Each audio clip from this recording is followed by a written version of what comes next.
ഗുരുസാഹിതിയിലേക്ക് എല്ലാ ആത്മമിത്രങ്ങൾക്കും സ്വാഗതം. ശ്രീനാരായണ ഗുരുകൃതമായ ദൈവദശകം എന്ന പ്രാർത്ഥനാ കൃതിയിലെ 5 മുതൽ 10 വരെയുള്ള ശ്ലോകങ്ങളുടെ പഠനമാണ് ഈ വീഡിയോയിലൂടെ അവതരിപ്പിക്കുന്നത്.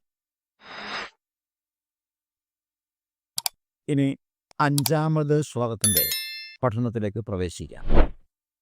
നീയല്ലോ സൃഷ്ടിയും സ്രഷ്ടാവായതും സൃഷ്ടിജാലവും, നീയല്ലോ ദൈവമേ സൃഷ്ടിക്കുള്ള സാമഗ്രിയായതും.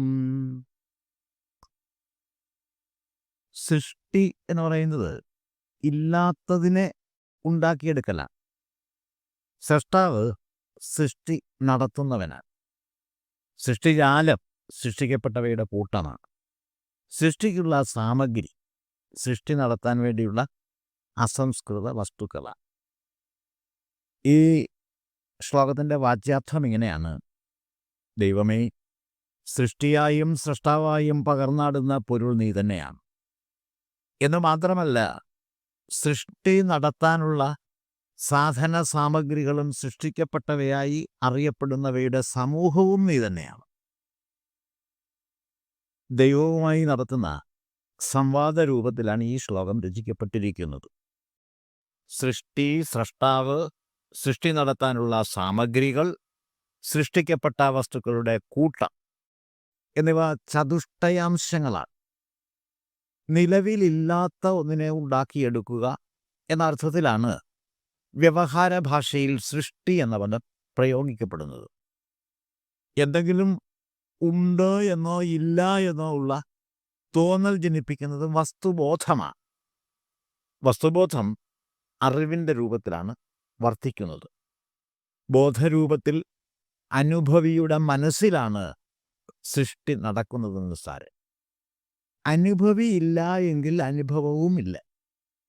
അറിവ്, അറിയുന്നവൻ, അറിയൽ പ്രക്രിയ അഥവാ ജ്ഞാനം, ജ്ഞേയം, ജ്ഞാനി എന്ന ത്രിപുടി അഥവാ ബോധത്രയം ഭാസിക്കുന്നിടത്തു മാത്രമേ സൃഷ്ടി, സ്രഷ്ടാവ്, സൃഷ്ടിജാലം എന്ന ബോധത്രയവും ഭാസിക്കുകയുള്ളൂ. നിലവിലില്ലാത്ത ഒരു വസ്തുവിൻ്റെ ഉണ്ടാക്കിയെടുക്കൽ പ്രക്രിയ എന്ന അർത്ഥത്തിലാണ് സൃഷ്ടി എന്ന പദം വ്യവഹാര ഭാഷയിൽ പ്രയോഗിക്കപ്പെടുന്നത്. സൂക്ഷ്മവിചാരം ചെയ്തു നോക്കിയാൽ നിലവിലില്ലാത്ത ഒന്നിനെയും ഉണ്ടാക്കിയെടുക്കുവാൻ നമുക്ക് സാധ്യമല്ല എന്ന് വെളിപ്പെട്ട് കിട്ടുന്നതാണ്. ദർശനശാസ്ത്രവും ഭൗതിക ശാസ്ത്രവും ഇക്കാര്യം അംഗീകരിക്കുന്നുമുണ്ട്. മനുഷ്യ സൃഷ്ടികളെന്ന് വിവക്ഷിക്കപ്പെടുന്ന സർവ്വതും നിലവിലുള്ള വസ്തുക്കളെ രൂപാന്തരപ്പെടുത്തിയെടുക്കുന്ന നിർമ്മിതികൾ മാത്രമാണ്. മനുഷ്യൻ്റെ സർഗസിദ്ധിയുടെ സഹായത്താൽ സർജനം ചെയ്യപ്പെടുന്ന വസ്തുസംബന്ധികളായ രൂപാന്തരണങ്ങൾ മാത്രമായി സൃഷ്ടികളെ മനസ്സിലാക്കാവുന്നതാണ്. വാസ്തവത്തിൽ മനുഷ്യ സൃഷ്ടങ്ങളെന്ന് വിശേഷിപ്പിക്കപ്പെടുന്ന സർവ്വതും അറിവിൻ്റെ സൃഷ്ടികളാണ്. ജ്ഞാനസ്വരൂപനെന്നാണ് ദൈവം എന്ന പദത്തിൻ്റെ വാഗർത്ഥം. അതുകൊണ്ട് അറിവിൻ്റെ സൃഷ്ടികൾ ദൈവസൃഷ്ടികൾ തന്നെയാണ്. ഈ അർത്ഥത്തിലാണ് ജ്ഞാനസ്വരൂപനായ ദൈവത്തെ നീയല്ലോ സൃഷ്ടിയും സ്രഷ്ടാവായതും സൃഷ്ടിജാലവും, നീയല്ലോ ദൈവമേ സൃഷ്ടിക്കുള്ള സാമഗ്രിയായതും എന്ന് ഗുരുദേവൻ വാഴ്ത്തിയിരിക്കുന്നത്. അറിവായും അറിയുന്നവനായും അറിവിൻ്റെ ഉറവയായും വർത്തിക്കുന്ന ഏകവസ്തു ആത്മജ്യോതിഷു തന്നെയാണ്. പ്രജ്ഞാനം ബ്രഹ്മ എന്ന ഉപനിഷത്ത് മഹാവാക്യ പൊരുളും ഇതുതന്നെയാണ് ഉദ്ഘോഷിക്കുന്നത്. ഇനി 6ാമത് ശ്ലോകത്തിൻ്റെ പഠനത്തിലേക്ക് പ്രവേശിക്കാവുന്നതാണ്. നീയല്ലോ മായയും മായാവിയും മായാവിനോദനും, നീയല്ലോ മായയെ നീക്കി സായുജ്യം നൽകുമാര്യനും.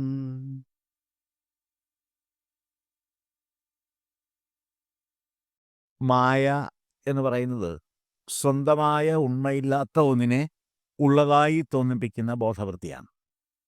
മായാവി, മായ കാട്ടി ഭ്രമിപ്പിക്കുന്നവൻ. മായയെ നീക്കി സായുജ്യം നൽകും ആര്യൻ എന്ന് പറഞ്ഞാൽ മായയെ ഇല്ലാതെയാക്കി സത്യബോധം ജനിപ്പിച്ച് സാക്ഷാത്കാര ബുദ്ധി പ്രദാനം ചെയ്യുന്ന ശ്രേഷ്ഠ പുരുഷൻ എന്നർത്ഥം. അതും നീയല്ലോ എന്നാണ് ഇവിടെ വാഴ്ത്തിയിരിക്കുന്നത്. ശ്ലോകത്തിൻ്റെ വാച്യാർത്ഥം ഇങ്ങനെയാണ്: ദൈവമേ, ഞങ്ങളെ മായകൾ കാട്ടി ഭ്രമിപ്പിക്കുന്നതും മായയായി ഭാവം പകർന്നാടുന്നതും മായ കാണിച്ച് ഞങ്ങളെ ഭ്രമിപ്പിക്കുന്നതിൽ വിനോദിക്കുന്നതും ഞങ്ങളുടെ മായാബോധത്തെ നീക്കി സത്യസാക്ഷാത്കാരബോധം പ്രദാനം ചെയ്ത് ഞങ്ങളെ ആനന്ദിപ്പിക്കുന്നതും നീ തന്നെയാണല്ലോ. മുൻ ശ്ലോകത്തിൽ പറഞ്ഞിരിക്കുന്ന കാര്യങ്ങൾ തന്നെയാണ് മറ്റൊരു വിചാരതലത്തിൽ നിന്നുകൊണ്ട് ഗുരുദേവൻ ഈ ശ്ലോകത്തിൽ അവതരിപ്പിച്ചിരിക്കുന്നത്.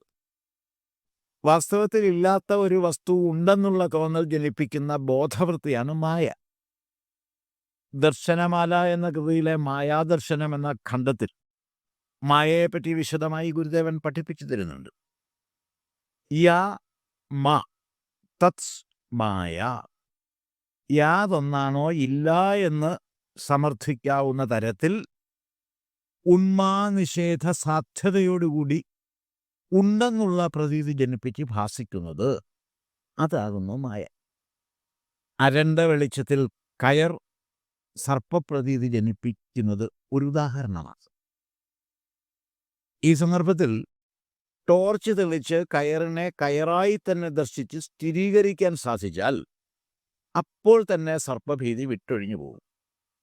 ഇല്ലായെങ്കിൽ ആ ഭീതി മനസ്സിൽ നിന്ന് വിട്ടൊഴിയാതെ അവശേഷിക്കും.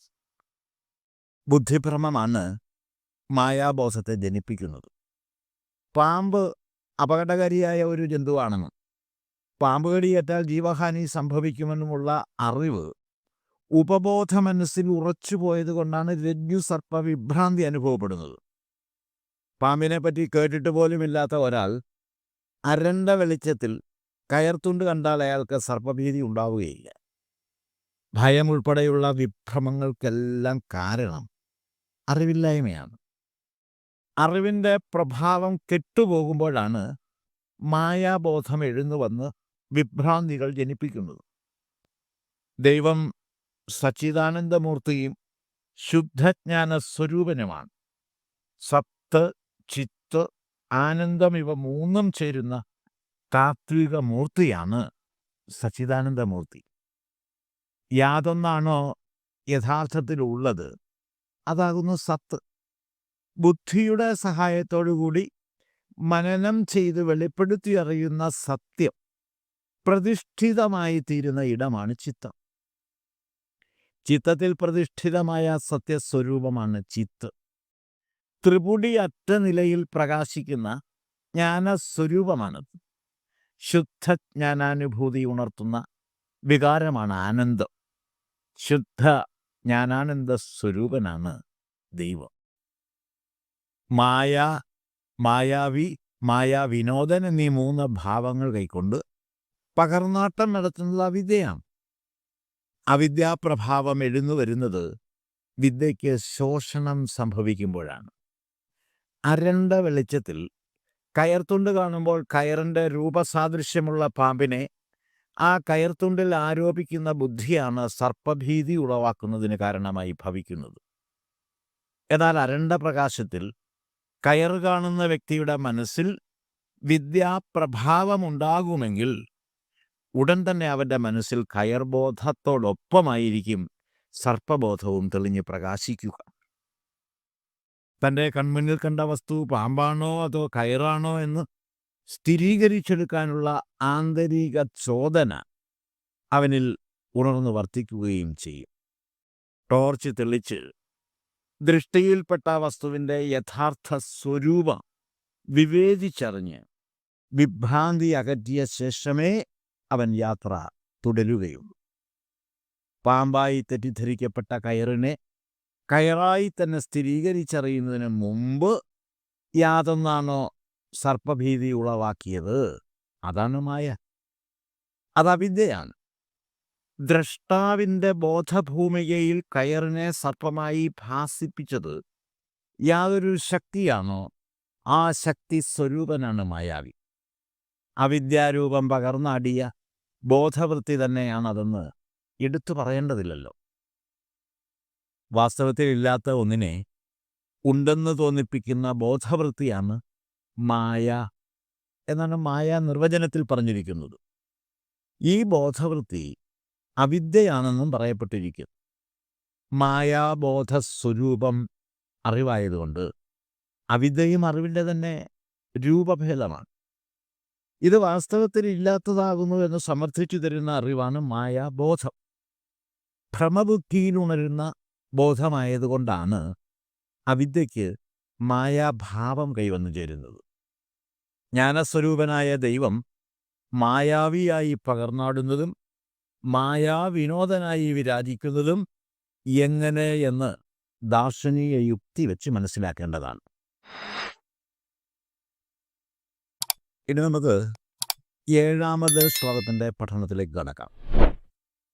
നീ സത്യം ജ്ഞാനമാനന്ദം, നീ തന്നെ വർത്തമാനവും ഭൂതവും ഭാവിയും വേറല്ല, ഓതും മൊഴിയുമോർക്കിൽ നീ. നീ സത്യം ജ്ഞാനമാനന്ദം, നീ തന്നെ വർത്തമാനവും ഭൂതവും ഭാവിയും വേറല്ലോതും മൊഴിയുമോർക്കിൽ നീ. ദൈവമേ, നീ സത്യമാകുന്നു, നീ ജ്ഞാനമാകുന്നു, നീ ആനന്ദമാകുന്നു. വർത്തമാനവും ഭൂതവും നീ തന്നെ. ഭാവിയും നിന്നിൽ നിന്നും വേറിട്ടതല്ല. വിചാരം ചെയ്തു നോക്കിയാൽ ഇപ്രകാരം പറയപ്പെടുന്ന വാക്കുകളും വാഗ്രൂപത്തിൽ സംവേദനം ചെയ്യപ്പെടുന്ന അറിവും നീ തന്നെയാകുന്നു. ഈ ശ്ലോകത്തിലെ ഓരോ വരിയും ദൈവത്തെ ജ്ഞാനസ്വരൂപനായിട്ടാണ് വാഴ്ത്തിയിരിക്കുന്നത്. നീ സത്യം ജ്ഞാനമാനന്ദം. ദൈവം സച്ചിദാനന്ദ സ്വരൂപനാകുന്നു എന്നാണ് ഈ പറഞ്ഞിരിക്കുന്നതിൻ്റെ അർത്ഥം. സത്തും ചിത്തും ആനന്ദവുമായി പിരിഞ്ഞു വർത്തിക്കുന്ന ഏകൈക ബോധത്തെ അഥവാ അഖണ്ഡാനുഭൂതിയെയാണ് ഇവിടെ ദൈവമായി വാഴ്ത്തിയിരിക്കുന്നത്. ധ്യാന മനന നിധിധ്യാസനങ്ങളിലൂടെയും പരീക്ഷണ നിരീക്ഷണ ഗവേഷണാദികളിലൂടെയും വെളിപ്പെടുത്തി അറിഞ്ഞതും ശാസ്ത്രീയ പിൻബലമുള്ളതും ദാർശനിക യുക്തിക്ക് നിരക്കുന്നതും അവിനാശവും അവിഛിന്നവും നിത്യനൂതനവും ചിദാത്മകവുമായ പരംപൊരുളിനെയാണ് ഗുരുദേവൻ ദൈവമായി ദർശിച്ചത്. ആ പരംപൊരുൾ തികച്ചും സത്താത്മകമാണ്. അത് തന്നെയാണ് ചിത്ത്. ശുദ്ധജ്ഞാന നിറവിൽ അനുഭൂതിവിശേഷമായി തീരുന്ന ബോധനിലയാണ് ആനന്ദം. സത്തും ചിത്തും ആനന്ദവും ഒന്നായിത്തീരുന്ന ബോധസത്തയാണ് ഗുരുദേവൻ ദർശിച്ച ദൈവം. നീ തന്നെ വർത്തമാനവും ഭൂതവും ഭാവിയും വേറല്ല എന്നാണ് തുടർന്ന് പറഞ്ഞിരിക്കുന്നത്. ഈ പറഞ്ഞിരിക്കുന്നതിൻ്റെ അർത്ഥം ദൈവം കാലസ്വരൂപനാകുന്നു എന്നാണ്. ഒരു കാര്യം നടന്നുകൊണ്ടിരിക്കുന്നു എന്ന ബോധം ജനിപ്പിക്കുന്ന അറിവാണ് കാലമാനം. വർത്തിച്ചുകൊണ്ടിരിക്കുന്നതോ എന്നാണ് വർത്തമാനം എന്ന പദത്തിൻ്റെ വാഗർത്ഥം. ഒരു സംഭവം നടന്നു കഴിഞ്ഞു എന്ന തോന്നൽ ജനിപ്പിക്കുന്ന കാലബോധമാണ് ഭൂതം.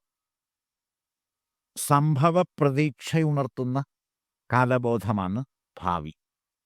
ഈ 3 കാലമാനങ്ങളും മനുഷ്യൻ്റെ ബോധമണ്ഡലത്തിൽ മാത്രം അനുഭവപ്പെടുന്ന മാനങ്ങളാണ്. ഇന്നലെ, ഇന്ന്, നാളെ എന്ന ക്രമത്തിലാണ് ഭൂതവർത്തമാന ഭാവി കാലങ്ങളെ നാം നിർണ്ണയിക്കുന്നത്. ഇന്നലെ, മിനിഞ്ഞാന്ന്, കഴിഞ്ഞ ആഴ്ച, കഴിഞ്ഞ മാസം, കഴിഞ്ഞ വർഷം എന്നിങ്ങനെ പിറകോട്ടെണ്ണി ഭൂതകാലത്തെയും നാളെ, മറ്റന്നാൾ, അടുത്ത ആഴ്ച, അടുത്ത മാസം, അടുത്ത വർഷം എന്നിങ്ങനെ മുന്നോട്ടെണ്ണി ഭാവി കാലത്തെയും നാം നിർണ്ണയിക്കും. ഈ കാലനിർണ്ണയത്തിനായി ഇന്നിനെയാണ് നാം അടിസ്ഥാന യൂണിറ്റായി എണ്ണുന്നത്. സൂക്ഷ്മ വിചാരം ചെയ്തു നോക്കിയ ഇന്ന് എന്ന വിവക്ഷ നമ്മുടെ ബോധഭൂമികയിലെ ഒരു അനുഭൂതി മാത്രമാണ്. കാലബോധം ആനുഭൂതികമായതുകൊണ്ട് അതിന് ജ്ഞാനാത്മക സ്വരൂപം കൽപ്പിച്ചു നൽകി ദൈവത്തെ കാലസ്വരൂപനായി ഗുരു വാഴ്ത്തിയിരിക്കും. ലൗകിക മനുഷ്യൻ്റെ വർത്തമാനകാലം അനാദിയായ കാലപ്രവാഹ ചക്രത്തിലെ ഒരു ബിന്ദു മാത്രമാണ്. ലളിതമായ ഒരു ഉദാഹരണത്തിലൂടെ നമുക്ക് ഇക്കാര്യം വെളിപ്പെടുത്തി അറിയാൻ സാധിക്കുന്നതാണ്. അമ്മേ, എനിക്ക് വിശക്കുന്നു എന്നൊരു കുഞ്ഞ് പറയുന്നതായി സങ്കല്പിക്കുക. ആ, ഇമ്മ എന്നീ 2 അക്ഷരങ്ങളുടെ യോഗമായ അമ്മ എന്ന പദം ഉച്ചരിക്കാൻ 3 മാത്ര സമയദൈർഘ്യം ആവശ്യമാണ്. ഹ്രസ്വാക്ഷരം ഉച്ചരിക്കാൻ 1 മാത്ര, ദീർഘാക്ഷരങ്ങൾ ഉച്ചരിക്കാൻ 2 മാത്ര, കൂട്ടക്ഷരങ്ങൾ ഉച്ചരിക്കാൻ 1.5 മാത്ര വീതം, അതിന് പ്ലുതാക്ഷരങ്ങൾ ഉച്ചരിക്കാൻ 3 മാത്രകൾ വീതം എന്ന ക്രമത്തിലാണ് അക്ഷര ഉച്ചാരണത്തിനാവശ്യമായ മാത്രാദൈർഘ്യം കണക്കാക്കപ്പെട്ടിരിക്കുന്നത്. അമ്മേ, എനിക്ക് വിശക്കുന്നു എന്ന ഒരു കുഞ്ഞിന് അവൻ്റെ അമ്മയോട് പറയാൻ 16 മാത്ര സമയദൈർഘ്യം വേണ്ടിവരുന്നു. പറയാൻ തുടങ്ങുന്നത് മുതൽ പറഞ്ഞു കഴിയുന്നത് വരെയുള്ള മാത്രാദൈർഘ്യമാണിത്. ഈ സമയദൈർഘ്യത്തിലെ മാത്രാദൈർഘ്യത്തിലെ വർത്തമാന ഭൂതഭാവി മാനങ്ങൾ എവിടെ, എങ്ങനെയാണ് നാം അടയാളപ്പെടുത്തുക? കാലം അനാദ്യന്തമാകുന്നു എന്ന് സാരം. മറ്റൊരു തരത്തിൽ പറഞ്ഞാൽ വർത്തമാനം അതിസൂക്ഷ്മമാണ്. കഴിഞ്ഞുപോയ സംഭവ പരമ്പരകളെയാണ് ഭൂതകാല വിവക്ഷയിൽപ്പെടുത്തി നാം അറിയുന്നത്. സൂക്ഷ്മ വിചാരം ചെയ്തു നോക്കിയാൽ വിശ്വപ്രാപഞ്ചികത ചാക്രികമാണെന്ന് വെളിപ്പെട്ട് കിട്ടുന്നതാണ്. ഭൂതകാല നിർണയം നടത്തിയവരും അതുപോലെ തന്നെ ചരിത്ര രചനകൾ നടത്തിയവരും ചരിത്രാതീത കാലത്തെപ്പറ്റി ഭാവന ചെയ്യുക മാത്രമാണ് ചെയ്തിട്ടുള്ളത്. വരാൻ പോകുന്ന കാര്യങ്ങളെപ്പറ്റിയും അവയുടെ സംഭവകാലത്തെപ്പറ്റിയുമുള്ള വിവക്ഷകളാണ് ഭാവികാല മാനം നൽകി വ്യവഹരിക്കപ്പെടുന്നത്. എന്നാൽ അടുത്ത നിമിഷം എന്തു സംഭവിക്കുമെന്ന് പോലും നിശ്ചയമില്ലാത്ത നമ്മൾ നടത്തുന്ന ഭാവി നിർണയത്തിന് എങ്ങനെയാണ് കൃത്യത അവകാശപ്പെടുവാൻ സാധിക്കുക? പൂർവകാലാനുഭവങ്ങളുടെ പശ്ചാത്തലത്തിൽ നിന്നുകൊണ്ടുള്ള കണക്കുകൂട്ടലുകൾ മാത്രമാണ് ഭാവി പ്രവചനം എന്ന് സാരം. ദാർശനിക ബുദ്ധിക്ക് മുന്നിൽ കാലം ജ്ഞാനാത്മകമാണ്. അതുകൊണ്ടാണ് ഗുരുദേവൻ ദൈവത്തെ ജ്ഞാനസ്വരൂപനായ പുരുഷനെ കാലപുരുഷനായി വിശേഷിപ്പിച്ചത്. ഓതും മൊഴിയും ഓർക്കിൽ നീ എന്ന് വാഴ്ത്തിക്കൊണ്ടാണ് ഈ ശ്ലോകം ഉപസംഹരിച്ചിരിക്കുന്നത്. ഓതുക എന്നതിന് പറയുക എന്നാണ് വ്യവഹാര ഭാഷയിലുള്ള അർത്ഥം. ആശയവിനിമയാർത്ഥം പ്രയോഗിക്കപ്പെടുന്ന ശബ്ദമാധ്യമമാണ് ഈ അർത്ഥത്തിലുള്ള ഓതും മൊഴി. ശബ്ദമാധ്യമത്തിലൂടെ ആശയവിനിമയം നടത്താനുള്ള സിദ്ധി സർവ ജീവജാലങ്ങൾക്കുമുണ്ട്. ആശയവിനിമയം ജ്ഞാനാത്മകമായതുകൊണ്ട് അത് ദൈവികമാണ്. വേദാന്തത്തിൽ ഓതും മൊഴി ഓങ്കാരമാണ്. ദൈവം ഓങ്കാര സ്വരൂപനാകുന്നു അഥവാ നാദബ്രഹ്മ സ്വരൂപനാകുന്നു എന്നാണ് ഓതും മൊഴിയുമോർക്കിൽ നീ എന്ന പ്രാർത്ഥനാപാദത്തിൻ്റെ വാച്യാർത്ഥം. ഇവിടെയും പ്രാർത്ഥനാമന്ത്രം ഔപനിഷദ പദവിയിലേക്ക് സ്വയം ഉയർത്തപ്പെടുന്നുണ്ട്. ഇനി 8ാമത് ശ്ലോകത്തിൻ്റെ പഠനമാണ്. അകവും പുറവും തിങ്ങും മഹിമാവാർന്ന നിൻപദം പുകഴ്ത്തുന്നു ഞങ്ങളങ്ങ് ഭഗവാനേ ജയിക്കുക. അകവും പുറവും തിങ്ങും, അകംപുറം ഭേദമില്ലാതെ സർവത്ര സർവതുമായി വിരാജിക്കുന്ന മഹിമാവാർന്ന മഹത്വത്തോടു കൂടിയ നിൻ പദം. ഇവിടെ പദം എന്ന വാക്ക് പദവി അഥവാ നില എന്ന അർത്ഥത്തിലാണ് പ്രയോഗിച്ചിരിക്കുന്നത്. പുകഴ്ത്തുന്നു ഞങ്ങൾ, ഞങ്ങൾ വാഴ്ത്തി സ്തുതിക്കുന്നു. ഭഗവാനെ, അങ്ങ് ജയിക്കുക. ഈ ശ്ലോകത്തിൻ്റെ വാച്യാർത്ഥം ഇങ്ങനെയാണ്: ഭഗവാനെ, അകമ്പുറം ഭേദമില്ലാതെ സർവത്ര സർവ്വതുമായി വിരാജിക്കുന്ന നിന്റെ പദവിയെ ഞങ്ങൾ വാഴ്ത്തുന്നു. അങ്ങ് വിജയിച്ചരുളിയാൽ. ദൈവത്തെ ഭഗവാൻ എന്നാണ് ഈ ശ്ലോകത്തിൽ സംബോധന ചെയ്തിരിക്കുന്നത്. ഉൽപ്പത്തിം പ്രളയം ചൈവ ഭൂതാനാമാഗതിം ഗതി വേത്തി വിദ്യാമവിദ്യാം ച സവാച്യോ ഭഗവാനിതി എന്ന നിർവചനമനുസരിച്ച് പ്രപഞ്ചത്തിൻ്റെ ഉൽപ്പത്തി, വിലയം, ജീവജാലങ്ങളുടെ ആവിർഭാവം, തിരോഭാവം, വിദ്യ, അവിദ്യ എന്നീ ആറും സമന്വയിക്കുന്ന സ്വത്വസ്വരൂപതയോടുകൂടിയവനാണ് ഭഗവാൻ. അങ്ങനെയുള്ള ഭഗവാന്റെ നില അഥവാ പദവി വാഗാതീത മഹത്വമുള്ളതാണ്. അകം, പുറം എന്നീ പദങ്ങൾ യഥാക്രമം ആന്തരികവും ബാഹ്യവുമായ സത്താവിശേഷങ്ങളെയാണ് ദ്യോതിപ്പിക്കുന്നത്. ആന്തരിക സത്ത സൂക്ഷ്മവും ബാഹ്യസത്ത സ്ഥൂലവുമാണ്. പ്രാപഞ്ചികമായ സർവ്വതും പഞ്ചഭൂതാത്മകമാണ്. പഞ്ചമഹാഭൂതങ്ങളുടെ പ്രകർഷേണയുള്ള പഞ്ചീകരണമാണ് പ്രപഞ്ചത്തിനാധാരം. പ്രകർഷേണ ഉരുവപ്പെട്ട പഞ്ചം അഥവാ അഞ്ചിൻ്റെ കൂട്ടം എന്നാണ് പ്രപഞ്ചം എന്ന പദത്തിൻ്റെ വാഗർത്ഥം. പ്രാപഞ്ചികമായ സർവത്തെയും ഭൂമി, ജലം, അഗ്നി, വായു, ആകാശം എന്നിങ്ങനെ ഘടകങ്ങളായി ഇടപിരിക്കാവുന്നതാണ്. വിശ്വപ്രപഞ്ചത്തിലെ ഖരീഭൂതമായിട്ടുള്ളതെല്ലാം ഭൂമിയെയാണ് പ്രതീകവൽക്കരിക്കുന്നത്. ദ്രാവക രൂപത്തിലുള്ളതെല്ലാം ജലത്തെയും വാതക രൂപത്തിലുള്ളതെല്ലാം വായുവിനെയും ഉഷ്ണ സ്വഭാവത്തോടു കൂടിയതെല്ലാം അഗ്നിയെയും പ്രതീകവൽക്കരിക്കുന്നു. പ്രാപഞ്ചികമായ സർവ്വതും സ്ഥിതി ചെയ്യുന്ന ഇടമാണ് ആകാശം. ബാഹ്യനേത്രങ്ങൾ കൊണ്ട് നാം കാണുന്ന വസ്തുക്കൾക്കെല്ലാം അകവും പുറവുമുണ്ട്. പുറം ബാഹ്യദൃഷ്ടികൾക്ക് ഗോചരവും അകം അഗോചരവുമാണ്. വസ്തുക്കളുടെയും വസ്തുതകളുടെയും അകവും പുറവുമായി പിരിഞ്ഞ് വർത്തിക്കുന്ന സത്താവിശേഷങ്ങളെ അറിവിൻ്റെ രൂപത്തിൽ വെളിപ്പെടുത്തി അനുഭവിക്കുവാൻ നമുക്ക് സാധിക്കും. എല്ലാറ്റിൻ്റെയും അടിസ്ഥാന സത്തയായും പൊരുളക സർവസ്വമായും വിരാജിക്കുന്ന പ്രഭാവമാണ് ദൈവം. അമേയമായ ആ പ്രഭാവത്തെ അകവും പുറവും തിങ്ങും മഹിമാവാർന്ന പദം എന്ന് വാഴ്ത്തുവാൻ മാത്രമേ സാധിക്കൂ എന്നാണ് വിശ്വ അത്ഭുതങ്ങളുടെ എല്ലാം സത്ത പൊരുളായി വിരാജിക്കുന്ന ഏകവും അഖണ്ഡവുമായ പരമ്പൊരുളിനെ സാക്ഷാത്കരിച്ച ഗുരുദേവൻ സ്വാനുഭവ സാക്ഷ്യരൂപേണ സമർത്ഥിച്ചിരിക്കുന്നു. അടുത്തത് 9ാമത് ശ്ലോകത്തിൻ്റെ പഠനമാണ്.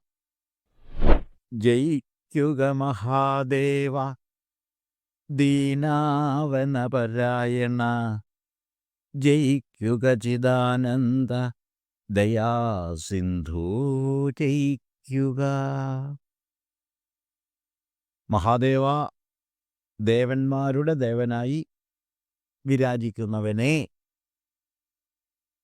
ദീനാവനപരായണ, ദീനന്മാരെ അവനം ചെയ്യുന്നതിൽ, അതായത് രക്ഷിച്ചു പോറ്റുന്നതിൽ അത്യന്തം ശ്രദ്ധയോടുകൂടി വർത്തിക്കുന്നവനെ, ചിദാനന്ദ, ചിത്തുമാനന്ദവുമായി വിരാജിക്കുന്നവനെ, ദയാസിന്ധു, ദയാസമുദ്രമേ, കാരുണ്യ കടലേ, ജയിക്കുക.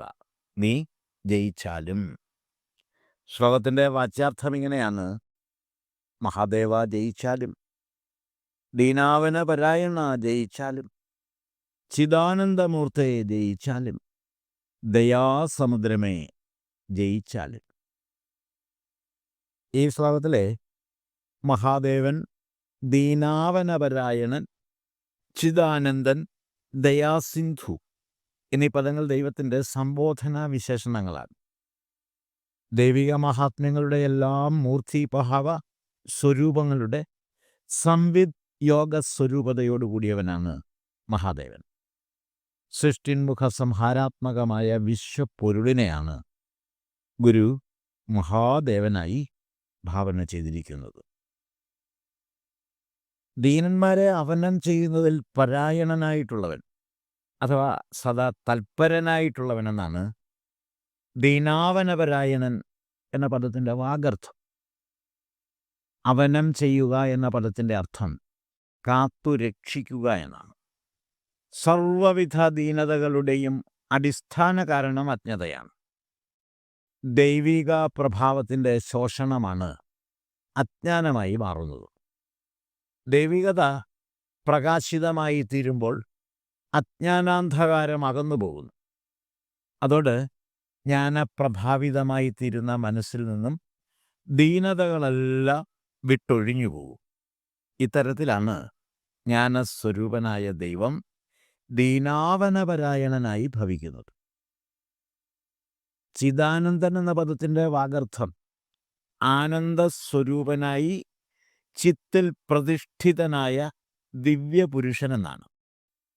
നീ സത്യം ജ്ഞാനമാനന്ദം എന്ന് 7-ാം ശ്ലോകത്തിൽ ദൈവത്തെ വാഴ്ത്തിയ ഗുരുദേവൻ അതേ ദൈവസ്വരൂപത്തെ തന്നെയാണ് ചിദാനന്ദമൂർത്തിയായി ഈ ശ്ലോകത്തിൽ വാഴ്ത്തിയിരിക്കുന്നത്. ദയാസിന്ധോ ജയിക്കുക എന്ന സ്തുതിയോടുകൂടിയാണ് ഈ ശ്ലോകം ഉപസംഹരിച്ചിരിക്കുന്നത്. കാരുണ്യക്കടലാണ് ദയാസിന്ധു. ദയ എന്ന വികാരത്തിൻ്റെയും സാമുദ്രികമായ ദുർഘടതകളുടെയും അപാരതകളുടെയും വ്യാപ്തിയെയാണ് ദയാസിന്ധു പ്രതീകവൽക്കരിക്കുന്നത്. സൃഷ്ടിന്മുഖ സംഹാരാത്മകമായ ലോകവാഴ്വിൻ്റെ പ്രയാണ രഹസ്യത്തെ, അതിൻ്റെ നിഗൂഢതകൾ അല്പം പോലും ചോർന്നു പോകാതെ അവിടെ ഗുരുദേവൻ ആവിഷ്കരിച്ചിരിക്കുന്നത്. കയ്യൂക്കുള്ളോൻ കാര്യക്കാരൻ എന്ന അതിനിവേശനീയതയും ബൗദ്ധിക അതിജീവന കലയും സമാന്തരമായി വർത്തിക്കുന്ന പ്രകൃതി നിയതിയിലെ ദീനാവനപരായണ വൈഭവത്തെ സാക്ഷാത്കാര ബുദ്ധിയോടുകൂടി മനനം ചെയ്തുറപ്പിച്ചാലേ ഗുരു ദർശിച്ച ദൈവത്തെ അതേപടി ദർശിക്കുവാൻ സാധിക്കും. ഔപനിഷദ ദീപ്തി വഴിഞ്ഞൊഴുകുന്ന മനന മന്ത്രം തന്നെയാണ് ഈ ശ്ലോകവും. ഇനി നമുക്ക് ദൈവദശകത്തിലെ 10ാമത്തെയും അവസാനത്തേതുമായ ശ്ലോകത്തിൻ്റെ പഠനത്തിലേക്ക് കടക്കാം. ആഴമേറും നിൻ മഹസ്സാം ആഴിയിൽ ഞങ്ങളാകവേ ആഴണം വാഴണം നിത്യം വാഴണം വാഴണം സുഖം. ആഴമേറും നിൻ മഹസ്സാമാഴിയിൽ ഞങ്ങളാകവേ ആഴണം വാഴണം നിത്യം വാഴണം വാഴണം സുഖം. ആഴമേറും തിട്ടപ്പെടുത്താനാവാത്തത്ര ആഴമുള്ള നിൻ മഹസാമാഴിയിൽ, നിന്റെ ജ്യോതിസാകുന്ന ആഴിയിൽ ഞങ്ങൾ ആകവേ ആഴണം, ഞങ്ങൾ മുഴുവനായി ആഴണം, വാഴണം നിത്യം. ആ നിലയിൽ എന്നും ഞങ്ങൾക്ക് വാഴണം, വാഴണം വാഴണം സുഖം, സുഖമായി വാഴുക തന്നെ വേണം. ശ്ലോകത്തിൻ്റെ വാച്യാർത്ഥം ഇങ്ങനെയാണ്: ദൈവമേ, നിർണയാതീതമായ ആഴമുള്ള നിന്റെ ജ്യോതിസാകുന്ന സമുദ്രത്തിൽ ആമഗ്നരായി തീരാനും അതേ നിലയിൽ നിത്യസുഖം അനുഭവിച്ചു വാഴാനുമുള്ള അനുഗ്രഹം ഞങ്ങൾക്കുണ്ടാകുമാറാകണമേ. ജ്ഞാനസ്വരൂപനായ ദൈവത്തിൻ്റെ അമേയ വൈഭവ മഹാത്മ്യത്തെയാണ് ആഴമേറും നിൻ മഹസാമാഴി എന്നിവിടെ വാഴ്ത്തിയിരിക്കുന്നത്.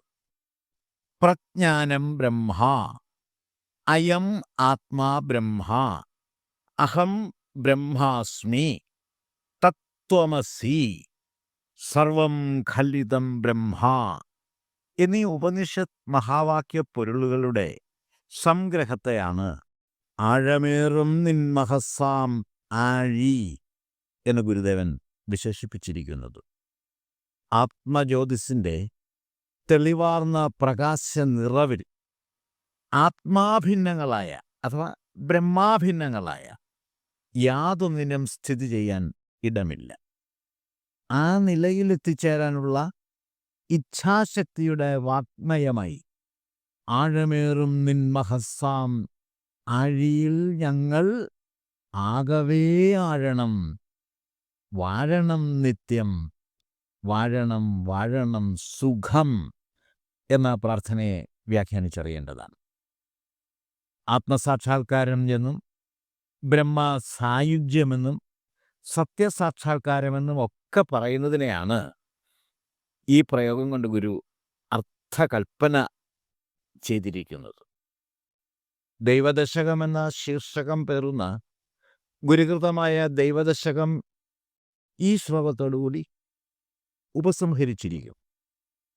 ദൈവമേ കാത്തുകൊള്ളുകങ്ങ്, കൈവിടാതിങ്ങു ഞങ്ങളുടെ എന്ന പ്രാർത്ഥനയോടുകൂടി സമാരംഭിക്കുന്ന ഈ കൃതി ആഴമേറും നിൻമഹസാം ആഴിയിൽ ഞങ്ങൾ ആകവേ ആഴണം, വാഴണം നിത്യം, വാഴണം വാഴണം സുഖം എന്ന പ്രാർത്ഥനയോടുകൂടിയാണ് സമാപിക്കുന്നത്.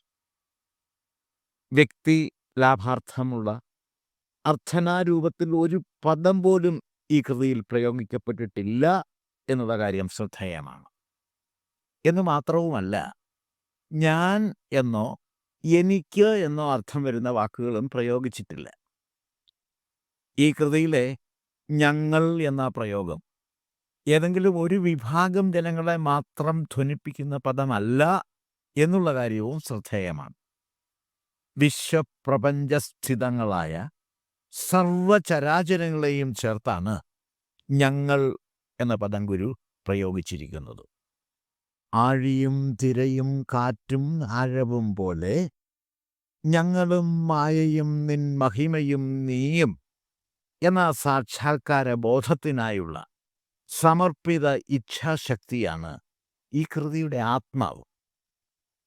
ലോകത്ത് ഇന്നോളമുണ്ടായിട്ടുള്ള പ്രാർത്ഥനാകൃതികളിൽ നിന്നെല്ലാം വ്യത്യസ്തവും ഔപനിഷദ ഗരിമയുള്ളതും അനന്യവുമായ ഒരു സമൂഹ പ്രാർത്ഥന എന്ന നിലയിലും മതാതീത ആത്മീയതയുടെ നിർവ്യാജ ഉദ്ഘോഷണമെന്ന നിലയിലും സർവമത പ്രാർത്ഥന എന്ന നിലയിലും ദൈവദശകം അനുസന്ധാനം ചെയ്യുന്നവർ ഉത്കൃഷ്ട മനസ്സിൻ്റെ ഉടമകളായി തീരും എന്നുള്ള കാര്യത്തിൽ യാതൊരു തർക്കവുമില്ല.